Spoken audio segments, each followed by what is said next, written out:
Welcome to my channel. ఈరోజు మనం pool మఖానాతో ఒక ఈజీ స్నాక్ తయారు చేయడం ఎలాగో చూద్దాం. పిల్లలు స్కూల్ నుంచి వచ్చేసరికి మంచి స్నాక్తో మనం రెడీగా ఉంటే వాళ్ళు ఫుల్ హ్యాపీగా ఫీల్ అవుతారు. దానికోసం స్టవ్ మీద ఒక బాండీ పెట్టి దాంట్లో ఫూల్ మఖానా వేసి చాలా నిదానంగా ఫ్రై చేసుకోవాలి. మనందరికీ తెలుసు, ఫూల్ మఖానాలో మెగ్నీషియం, మాంగనీస్, ఫాస్ఫరస్, ప్రోటీన్స్ ఉంటాయి. బోన్స్కి, హార్ట్కి, డైజెస్టివ్ సిస్టమ్కి చాలా మంచిది. అలాగే షుగర్ పేషెంట్స్కి కూడా చాలా మంచిది. ఇవి బాగా ఫ్రై అయ్యాక చేతితో ప్రెస్ చేస్తే ఈజీగా బ్రేక్ అవుతాయి. ఇలా అప్పుడు వాటిని ఒక ప్లేట్లోకి తీసేసుకోవాలి.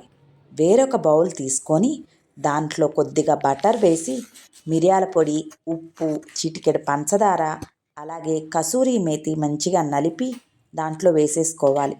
తరువాత కొద్దిగా టొమాటో కెచప్ వేసి కలుపుకోవాలి. ఆ టొమాటో కెచప్, ఈ పంచదార, మిరియాల పొడి ఇవన్నీ కొద్దిగా దగ్గరకు వచ్చేసిన తర్వాత ఆ బాండీలోకి మనం వేయించుకున్న ఫూల్ మఖానాను వేసి సర్వ్ చేసుకోవాలి. నిజంగా పిల్లలు చాలా ఇష్టపడతారు. అయితే ఇది ఎంత మంచి న్యూట్రిషియస్ ఫుడ్డో అందరూ తప్పక ట్రై చేయండి. బాయ్.